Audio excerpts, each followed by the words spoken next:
So welcome to week 2 of our training towards the Manchester Marathon 2024. I'm John, former 2:42 marathon runner, aiming to run a good for age London Marathon time at Manchester, which is sub 3:15. And I'm Dawn, a former 2:56 marathon runner and aiming to run sub 3:30 at Manchester Marathon and hope to qualify for an England Masters vest. And week 2 has been a bumper week. We have done one parkrun, we have done one race, and I undertook a lactate test. So let's dive in and see the highlights of week 2 of Manchester Marathon training. So the main feature of interest for this training week has been a lactate test I did back on Wednesday. So let's dive straight in and find out what that was all about. So before we carry on, we'd really like you to give this video a like, and if you haven't subscribed, we'd love you to do so. So what is a lactate test? Well, it's a test designed to calculate an individual's training zones based on their heart rate. So why, you may ask, is John having a lactate test? Well, firstly, it was a present from me for Christmas. John has always liked to train by heart rate, and in the past he had a really accurate idea of what his heart rates were. Going forward to the marathon, it's been a little bit of a guess game, as he's not trained for a marathon for many years. I thought by having a lactate test, he would have a more accurate idea of his zones going forward for this next training block. So how does a lactate test work? Well, it's performed with me running on a treadmill, as you can see. I did 15 minutes light warm-up, and then I ran 3-minute intervals, and between each interval, the tester took a pinprick of blood from out of my ear and took that sample and analysed it. And at that point he also asked me what my rate of perceived exertion was on a 1 to 10 scale. So he then notched the treadmill up to the next intensity level and off I went for another 3 minutes. I performed 5.5 of these 3-minute intervals, each time having a blood sample taken before I could finally carry on no more. So what did the results tell me? Well, they were really interesting and slightly unusual, so I was told. You should normally get a clear aerobic turn point and anaerobic turn point. But for me, the anaerobic turn point didn't really happen because I could not get my legs moving fast enough to get to that stage of the test. So the chap who was conducting the test noticed that I had quite a lot of stiffness in my running gait.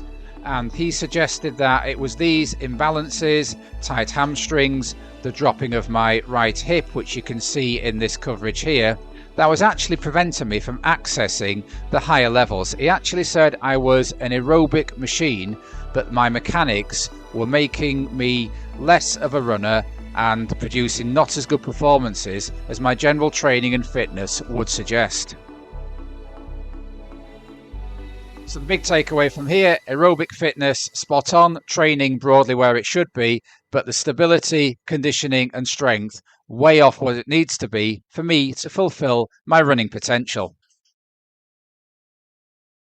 So the big takeaway for me is I now know exactly where my heart rate zones are, the easy runs, general aerobic runs and aerobic threshold type runs. And that's going to be hugely helpful moving into this Manchester Marathon training block. And for me, the biggest revelation was that aerobic threshold heart rate, which was found to be at around 145. Now that's a lower heart rate than in theory I would be able to hold for a marathon.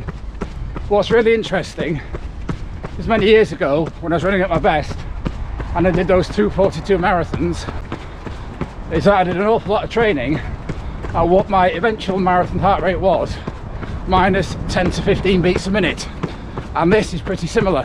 So I've been advised by the tester, who also happens to be a very experienced and renowned coach in the area, to do lots of running around that 145 and just under heart rate.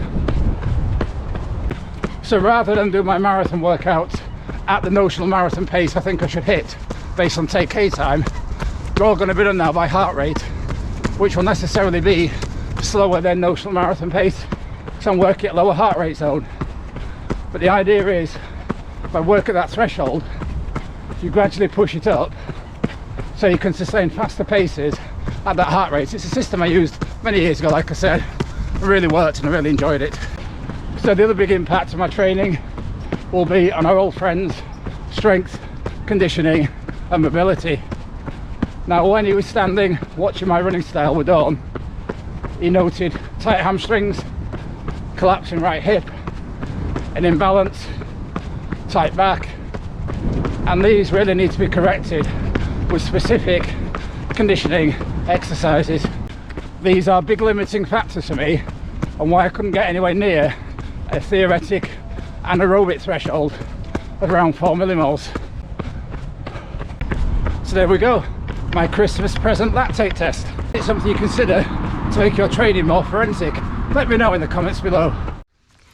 So that was John's lactate test. Have you ever had one? And if you have, what did you think about it? What was your results? Let us know in the comments below. And if you haven't had one, would you ever think about having one done? I'd certainly recommend it. So it's been quite an eventful week travel wise. We have been on holiday this week, so Monday kicked off, and in an unusual way, as we were down in the southwest, we went over to Cranbrook Country Park in Devon and did their parkrun. It was an event that normally gets about 100 runners. They had 429 on the day. We've done a separate video about that, so go and check that out.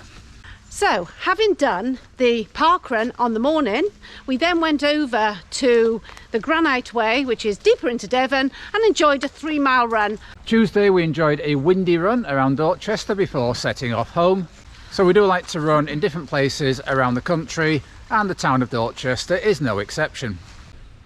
So Thursday we met a friend and we did a nice strong 10 miles. Yeah, it was flat along the trail, and I played around with the newly acquired aerobic threshold zone, which I've been given from the lactate test, just to put in a few surges to take me up around 145 heart rate. Felt nice and strong on that run, as Dawn has just said.